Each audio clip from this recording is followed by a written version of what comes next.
Right, it's Thursday evening, about 7:30. The sun has disappeared behind the trees at the back.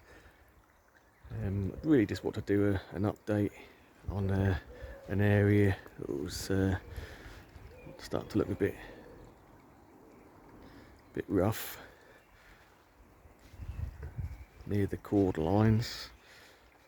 But before we reach that, let's just have a look at the Sago palm, because we're starting to get the new flush of leaves.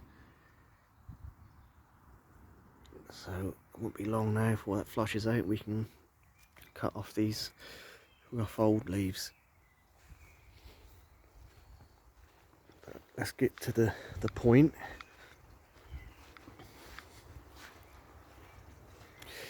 So this area here, we've got the two large cordylines. For reasons various, there was two separate raised areas around, or one area for each cordyline. So what I've just done is redone it to one large raised area. It's not raised by much, only 6 inches. Like I say, I won't go into that. I won't bore you with the details on that. That's just the way the garden was originally sort of laid out, but obviously things evolve. So yeah, so now what we've done is we've got some new wood, because the old wooden planks around it were just starting to rot away and just looking rough. So got some nice new wood on there, one raised block. So in the middle here, what I've got is not looking too special at the minute, but it's a split leaf Philodendron. Did have some big leaves on it. Obviously they've got totally burnt up in the sun, even though I did have it in partial shade for a good 3 weeks, to be honest. And that's still, as soon as I planted it here, we had one sunny morning and that's it. They gave up straight away and just shriveled up. But not too concerned, because these are fairly fast growing, to be fair. Already starting to open up a new leaf, so that'll be acclimatised to the sun there.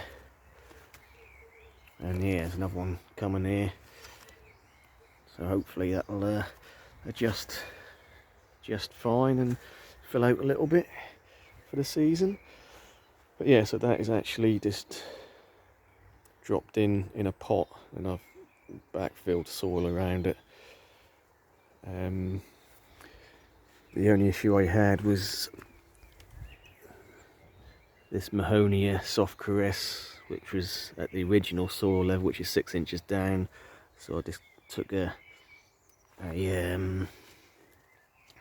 sort of a tough plant pot and cut it down the side and just put that around the trunk.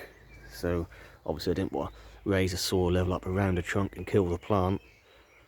So that's the step I've took there. So that's still sunken.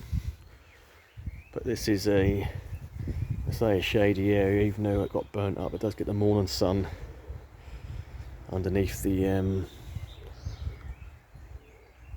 underneath the cordylines and the tree fern there. That does get a fair amount of shade, sort of midday onwards, but the early morning sun does hit there. Yeah, so that is just neatened that little area up a little bit.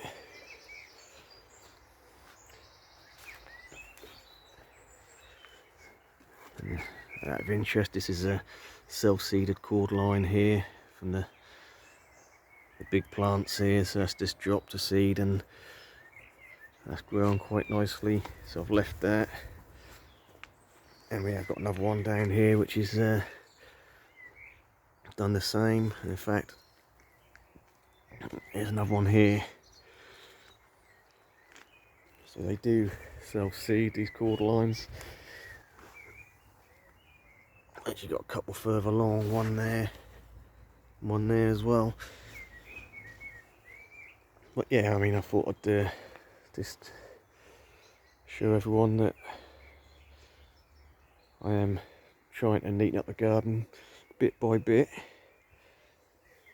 I'm not ever saying it's going to be a show garden, but I do like to try and keep it neat and tidy for the summer season at least, just to enjoy, and also obviously with family and friends around, you want the garden to look a little bit more presentable than maybe it does over the winter period when it's looking a bit rough. Nice alliums. So these come up early spring with the silver green foliage, and that sort of dies back once the flowers come. But yeah, they're not looking too bad. Bees seem to like them. So yeah, it's just another little project ticked off the list. Plenty more to do.